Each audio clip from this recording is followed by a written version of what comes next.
Les privilégiés ne doivent plus se replier sur eux-mêmes. Il faut réfléchir ensemble, agir pour transformer le monde au lieu de le subir. Une vallée enclavée au creux des Vosges, l'usine Ancel, 240 ouvriers. Un bien familial transmis de génération en génération, mais des ouvriers payés au SMIC. Arrive la crise. Ancel est frappé de plein fouet. J'étais ouvrière de filature, je faisais les levées. Vous étiez syndiqué? Absolument, CGT, délégué du personnel. Je faisais partie du comité d'entreprise et du comité central. C'est une usine où on travaille uniquement du coton pur, on le tissait et on vendait uniquement de lait cru auparavant. En janvier 81, les délégués syndicaux s'inquiètent. Le patron les rassure. Et brusquement, en février... C'est mon mari qui m'a téléphoné un matin à 8 h, qui me dit: tu as lu les journaux, il y a des pots de bilan avec liquidation de biens chez Ancel. Et votre rencontre avec le PDG datait de combien de temps avant? Oh, disons une dizaine, quinzaine de jours avant. On nous a réunis ici, dans cette salle, et lorsque M. Huron a passé cette porte, il n'était déjà plus rien. C'est Maître de là qui arrivait derrière, le syndic. Syndic de faillite. Ouais. Et à partir de là, on a décidé d'une lutte intensive, où tout le monde s'est regroupé, et on a fait des équipes, et l'usine a été gardée jour et nuit. Une lutte pour survivre qui allait durer 1 an.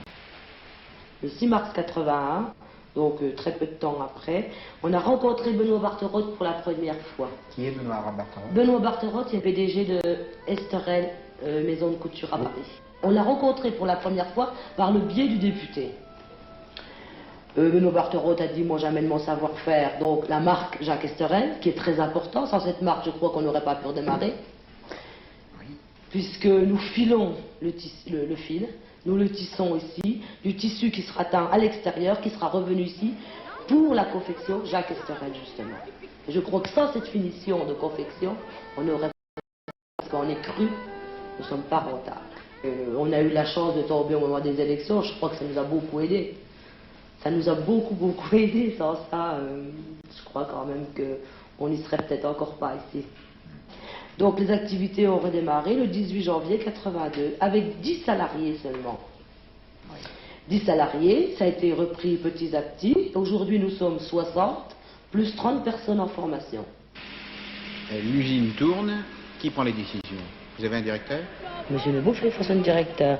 Disons que lorsqu'il y a une décision à prendre, je la prends avec son accord. Enfin, il nous laisse quand même du fait, ok, mais disons quand même que je dois en parler avant. Qu'est-ce qu'elle est, Suzanne, maintenant dans l'usine? Eh ben, elle est notre chef, non? Plus que notre chef. On peut demander n'importe quoi à Suzanne, qu'on sera répondu. Quand on a envie de lui dire quelque chose, on lui dit que de là-bas, on ne sera pas permis. Ils viennent me voir pour me demander où.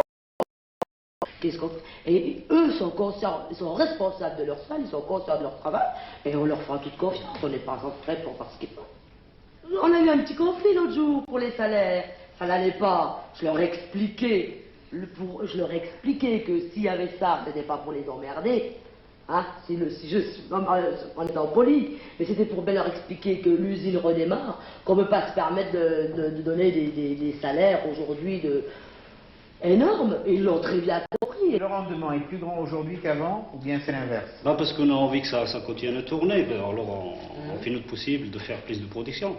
Vous n'aviez pas le choix. Allez où dans les Vosges? Il n'y a rien, tout ferme. Vous imaginez que le chômage, ça ne peut pas durer l'éternité. Il n'y a pas de débouché, hein.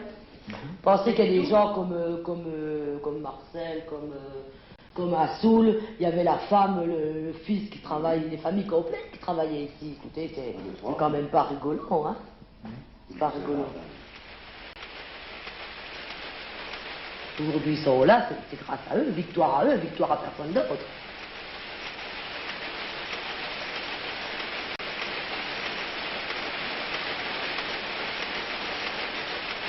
Pour le PDG de la nouvelle société, cette réouverture de l'usine de Grand-Chevologne s'inscrit dans le cadre d'une politique économique logique. Pour Benoît Barterotte, le textile dans les Vosges peut vivre et faire vivre la population locale. On va faire un tissu français qui va être imprimé, qui va nous ressembler, qui va communiquer nos impressions, voilà. Alors pourquoi justement relancer cette usine ici à Grand-Chevologne? Qui trouvez-vous? D'abord parce qu'elle était sur notre chemin. et qu'on pense qu'il faut commencer par faire ce qui est sur notre chemin, voilà. Et j'avais rencontré Christian Pierret parce qu'il avait été nommé vice-président de la commission textile par le précédent gouvernement, qui était un peu désemparé avec ses problèmes. Bon. J'avais également rencontré Philippe Seguin, et quand ils ont pris conscience des problèmes textiles, il y en a un qui a dit qu'il valait mieux pas en parler pour tout faire péter, et l'autre qui s'en est occupé. Alors je l'ai aidé, je me suis occupé avec lui de ça, voilà. Et on a repris cette affaire parce qu'elle était occupée par des gens qui avaient de la bonne volonté et qui avaient envie de la faire repartir. Alors, vous savez, on peut construire d'abord autour des personnes, voilà. Alors, comme vous avez vu, les murs ne sont pas particulièrement beaux, les machines non plus, on va se débrouiller avec ce qu'on a, voilà. Mais les personnes sont là, vous les voyez, elles étaient là le premier jour où je suis arrivé, quand un président avait mis la clé sous la porte, parce que le dollar avait monté, que les prix de revient avaient augmenté de 50 centimes au mètre. Quand on sait qu'il vendait 6 francs 50 des écrus de coton qui sont vendus entre 70 et 200 francs au public, ben on sait qu'on peut trouver la marge quelque part, quoi, et ailleurs que sur le dos des gens qui sont derrière les machines. Voilà. Ça fait 11 mois aujourd'hui que nous avons lutté pour retrouver notre emploi. Donc il y avait 242. On redémarre aujourd'hui l'établissement avec 15 personnes qui est embauchée à partir d'aujourd'hui. La date du 18 janvier est historique, je crois, à Granges-sur-Vologne. Quels seront les objectifs à l'avenir? À l'avenir, bon, on parle quand même de 150 personnes pour très bientôt, je pense d'ici le 1er juin, avec les gars qui seront en formation. Hein. Étant donné que notre filature ne redémarre pas dans l'immédiat, on aura des gars de filature qui passeront au tissage et préparation, qui seront en formation. Voilà. Donc on peut considérer qu'il y aura à peu près 150 personnes réemployées dans cette usine.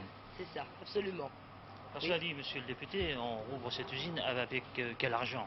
La remise en route pour ces 150 emplois approchera, si je compte la formation, les capitaux propres, les comptes courants bloqués, l'ensemble des participations financières de l'État ou des banques, approchera le milliard de centimes.